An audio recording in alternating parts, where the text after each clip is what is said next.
Olá! Hoje a nossa segunda aula será sobre habilidades básicas na cozinha com a professora Zenir Costa e a aluna Juliana Pereira Silva do Centro Universitário Senac. Falaremos um pouco sobre como montar uma bancada de trabalho, os seus cortes e preparações. Vamos lá aprender um pouquinho mais sobre o tema?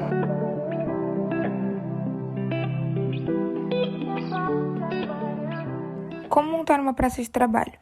Primeiro vamos precisar de um papel e um pouco de água, colocando por baixo da tábua, fazendo com que ela fique firme durante os cortes. Em seguida, nós vamos precisar de um lixo e de um recipiente para colocar os ingredientes. E assim uma bancada de trabalho, e que é onde normalmente o chefe também tem uma faca.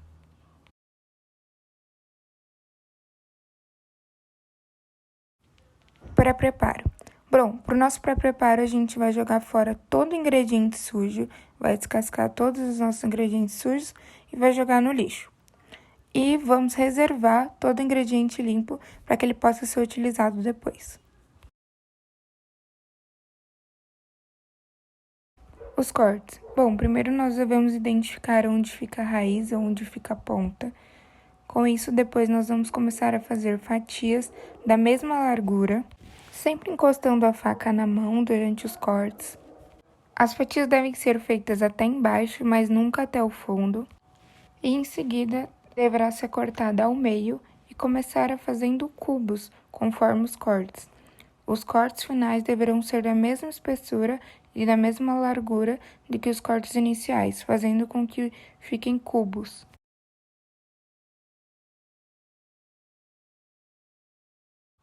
A cenoura. Bom, primeiro nós vamos cortar ela em 3 para que a gente possa fazer os cortes. Em seguida, nós vamos cortar ela em formato de cubos, tirando suas partes redondas. Depois, vamos começar a fatiar. As fatias serão feitas da mesma forma que a cebola. Elas devem ser da mesma largura. E depois, nós vamos fazer o corte julienne, que são basicamente fatias bem pequenas. E depois, com essas fatias de julienne, nós também fizemos o corte brunoise, que são cubinhos bem pequenininhos, cortes de cubinhos bem pequenininhos. Por fim, vocês podem ver os dois tipos de cortes que nós fizemos num prato.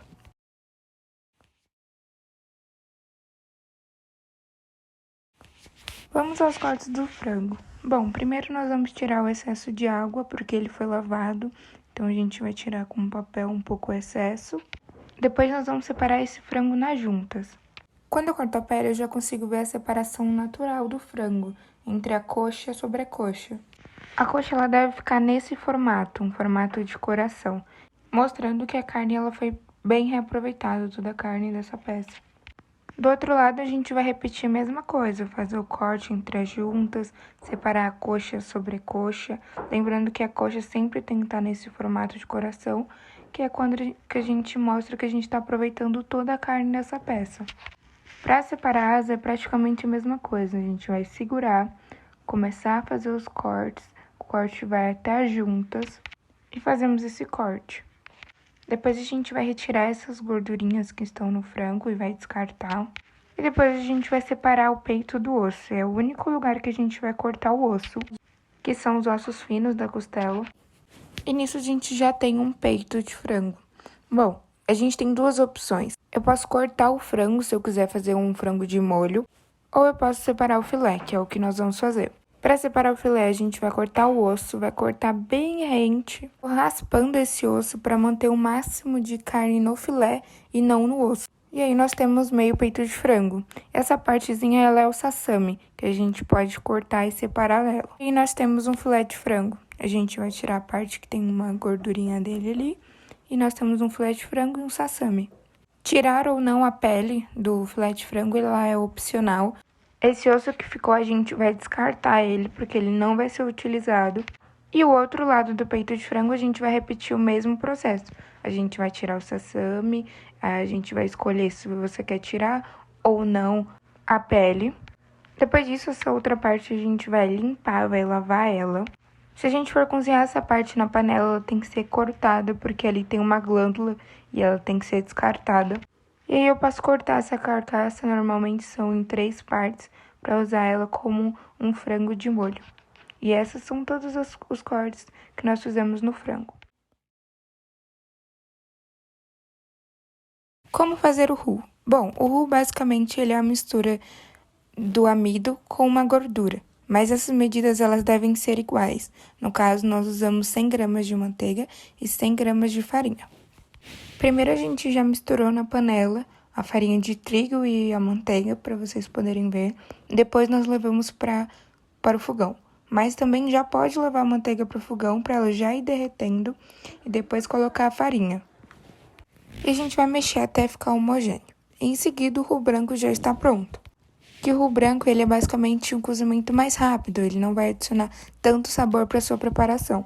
A gente vai continuar mexendo, vai chegar no roux amarelo. O roux amarelo, ele tem uma corzinha um pouquinho mais escura e ele vai adicionar um gostinho um pouco maior na sua preparação. Em seguida, a gente vai continuar mexendo até chegar no roux escuro. O roux escuro, ele tem uma corzinha mais marrom, ele vai alterar o sabor e a textura. No caso, o sabor ele vai ser um pouquinho mais forte. E depois a gente vai continuar mexendo até chegar no roux negro. O roux negro ele já tem um cheiro mais forte, ele tem uma textura e um sabor mais forte. E esses são todos os nossos roux aí para vocês. Muito obrigada pela atenção de vocês, acompanhem a gente nas redes sociais.